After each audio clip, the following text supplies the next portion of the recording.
We're here for the certification. So, I'd like to go ahead. I have two agenda items to present to you. The first is a bit of housekeeping, as we've done with previous meetings. There are mailings ready to be sent out. This would be the last batch of formal appeal decision orders. The decisions made by the appeal boards need to be mailed so that folks will know the results of those decisions. There are 784 of those decisions to go in the mail.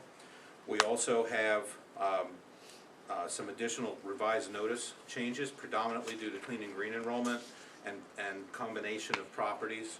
There's 1,778 of those changes to go out.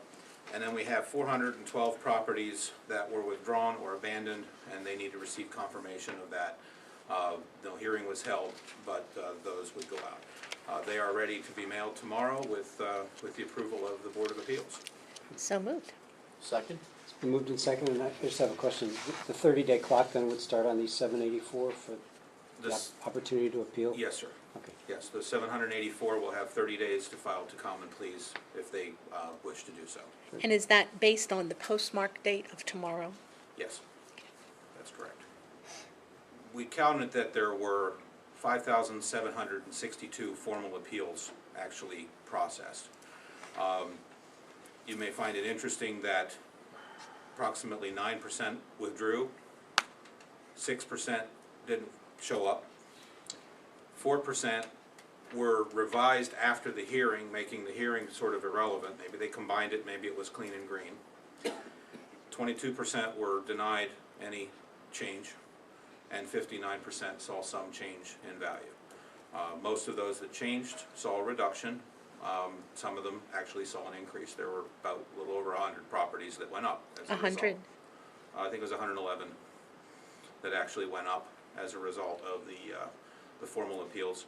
Sometimes that was also because they combined more than one parcel together. Right. So one went to 0 and one went up, and the net result of the two was a savings to the And some property owner. duplexes like that and things like that. Right. Yeah, two-sided houses. Oh, yes. All in favor of the motion, please indicate by saying aye. Aye. Aye. So moved. You can mail those out. Okay.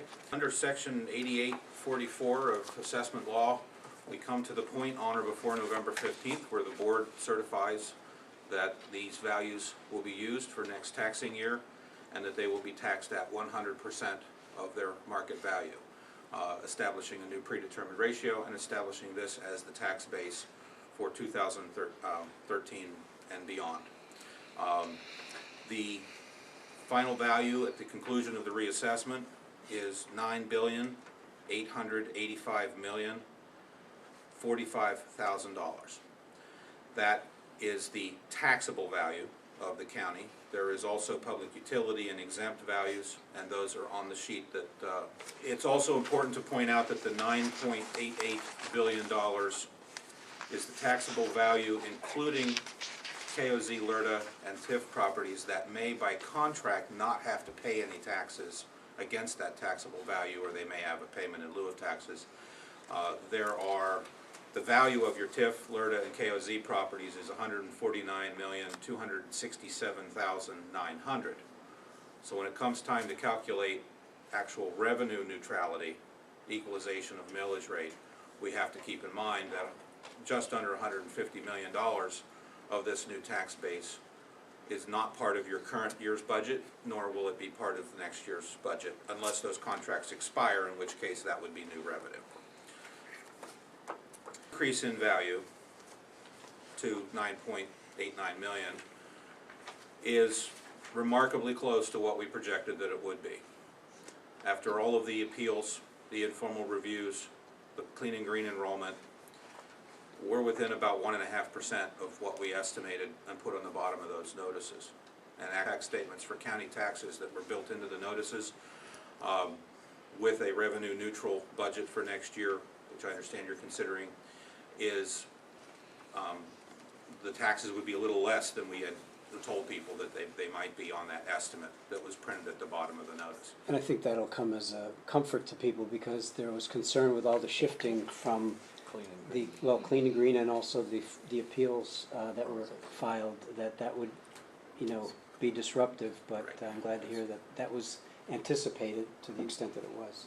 And that's a certainty at this point, is that correct, Tim? The equalization of millage is based upon the numbers that are certified today. This is the snapshot, this is the point in time that you can use as the primary basis for that. Each taxing body will be responsible to set their own millage rates between now and the end of the year, and they may weigh in common pleas results. This obviously includes no impact of common pleas. There are 319 properties currently filed with common pleas. We totaled up the value of them. I think it was somewhere just under, is it 500 million? Nearly 500 million. And they're not going to go to zero. So if 10% was lost on those, then we'd lose $50 million out of $9.8 billion of tax base, and you might need to factor that in a little bit, either in the budgeting process or the equalization at the end of the year. The gentleman asked about clean and green. Yes. On that total page, you will see that there are 2,718 properties signed up for clean and green. That is very good. I think about 85% of the parcels that are potentially eligible for clean and green signed up. And that's kudos to Dan. We thank the Department of Agriculture and Doug Wolfgang for coming down for those meetings, and really getting the message out. The Farm Bureau assisted, of course, with the meetings that we had over at the Fair Expo Center. So it's good that a lot of folks took advantage of that, because what it did is it kept the taxes for those people consistent with closer to what they have been paying before. They're not paying significantly less than they were paying before, but they're paying significantly less than what they would have paid at market value. It's also useful to have this kind of solid enrollment in the first year, because any enrollment next year will require budget increases to compensate to hold the same revenue levels, because new clean and green enrollment will reduce your tax base in the future. The actual quote-unquote loss in market value due to clean and green was over $1 billion of shift. But again, that's money that hasn't been collected in the past. You haven't taxed against market value on farms and forests. You've taxed against 1974 values. But if you wanted to know what the true value of the county is, without regard to clean and green, you would add up, and without regard to exempts, you would add up the numbers at the very bottom, and it's somewhere in the vicinity of, I'll just do it real quick, $12.4 billion, including all of those things together. 53,348 parcels. It's a lot of parcels to visit, to data collect, to enter into the computer, to run through quality control, to do verification, ultimately to value, and we've talked to probably 6,000 properties over the phone, over 6,000 informal reviews, almost 6,000 formal appeals, and I want to thank the property owners of Lebanon County. I've been doing reassessments for 30 years, and this, honestly, I can say, is one of the smoothest and most cooperative that I've ever been involved with. The property owners have been professional and accepting and understood this was necessary. The assessment office has been phenomenal to work with, both the split duties, which everyone was a little nervous about that in the beginning, because who's responsible, and ultimately we're both responsible. And I want to thank the commissioners for your oversight and your guidance in this, because without that cooperation and support, this gets a lot more difficult. Obviously, our staff, I want to thank Sarah and Mike Russell, our project director, Gene, who oversaw the valuation. They all did a great job. And then, as you've already mentioned in a prior meeting, those Board of Appeals members who came in and really gave their all to help property owners be sure they had the right value to adjust for those differences that make a property not normal or not uniform with the area where the models don't work. Statistically, you have an excellent set of values to move forward. You have technology in place to maintain it. You have staff that knows how to do that. And you are in a position that you will never need to go through this kind of a reassessment again. But without your IT department and their support through this, your facilities folks that did an awesome job setting up that office down there, your sheriff's department that assisted with security when that was necessary, you know, to just the level of support from the county, and I hope they all go this well. I think we, Need a motion for this? Do we do? Motion to certify the values for, at 100% for taxation. If it's going to be kept current, then every so many years, and I don't know what that magic number is, We need to start to talk about that, really, I think, immediately. yeah, what's a typical, I mean, what's a recommendation, or what's a typical update consist of, and that sort of thing? The first thing is by maintaining, I mentioned the software and the data that you have. As building permits and changes to properties occur, that will be maintained by the assessment office. Anything that can be done to strengthen the communication between municipalities and the county to identify building permits and changes that might occur on properties that might not require field work, that would be one of the interim things that you can do. You have Pictometry, that's aerial photography. There is software from them that will take a new flight as they become available, compare it against the roof lines of the flight that was done during the reassessment, and if there's an addition on a property that wasn't there before, that will identify that property, and it can be cross-checked against assessment rolls to see whether or not any field visits have been there since the reassessment. So there's some technical things that you can do to maintain the quality of the data. The third thing would be to maintain your sales database. The Assessors Association of Pennsylvania, in cooperation with the State Tax Equalization Board, has recently revised their sales validation codes. So as sales occur in future years, by tracking those to try to identify whether or not they're a quote-unquote valid sale for analysis purposes, you won't have to wonder whether or not a sales price is an arm's length transaction and whether it can be used for study purposes. If those things are maintained, then you will have a basis going forward and that you can track how the sales are comparing to your assessments. If your uniformity remains good, but the values, we hope, like the gentleman that spoke before me talked about, you know, the market and it's recovering but slowly. If market values start to climb, as long as they climb consistently and uniformly, that's not an immediate need trigger for another reassessment.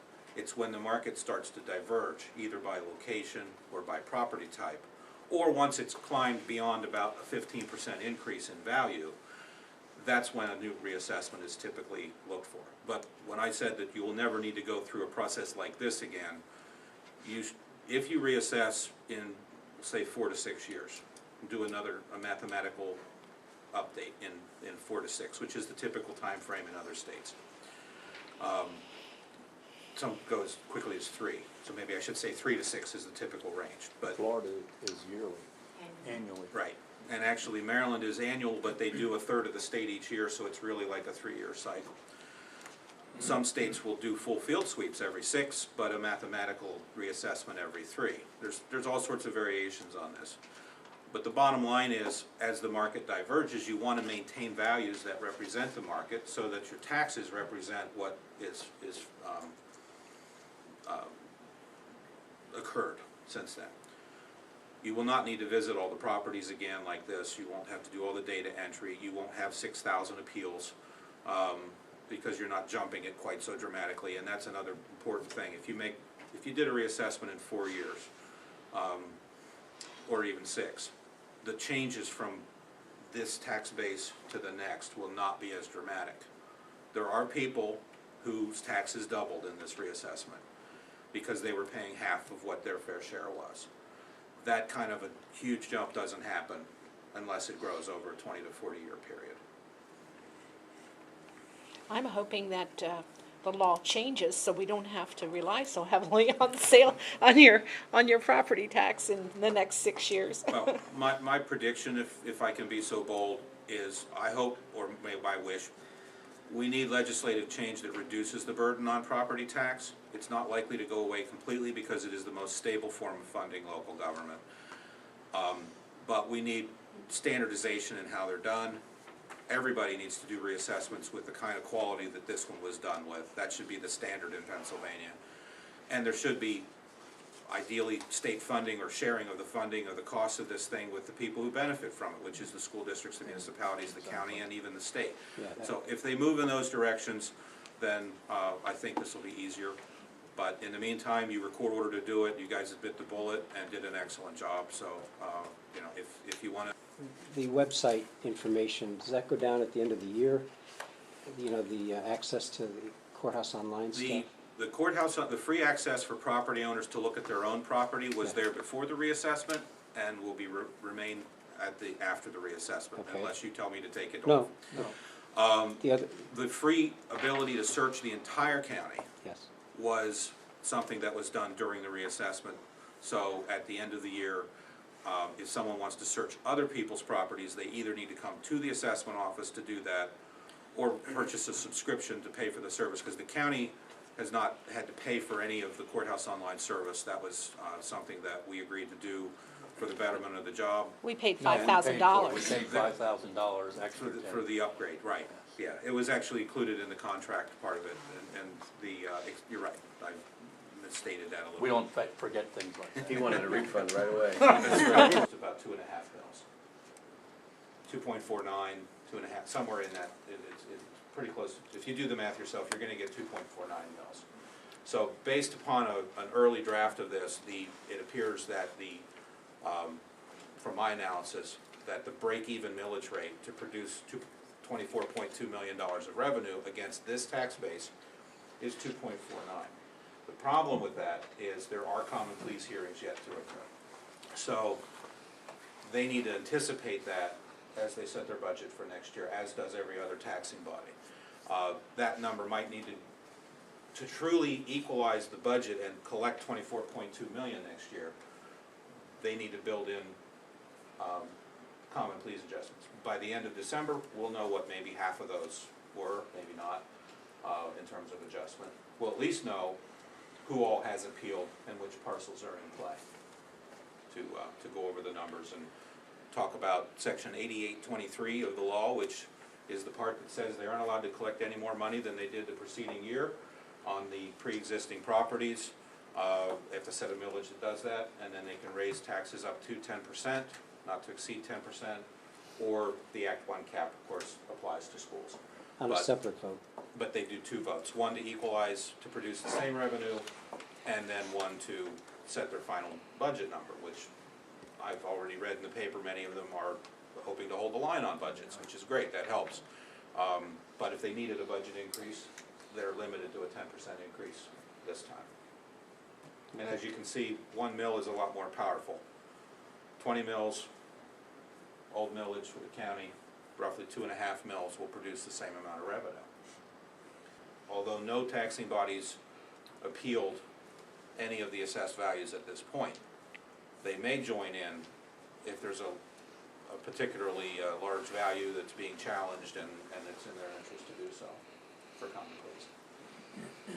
Okay, we need a motion in a second. On the motion that we set the values. Second. It's been moved and seconded that we certify our values, and without further discussion, all in favor of the motion, please indicate by saying aye. Aye. Aye. So moved.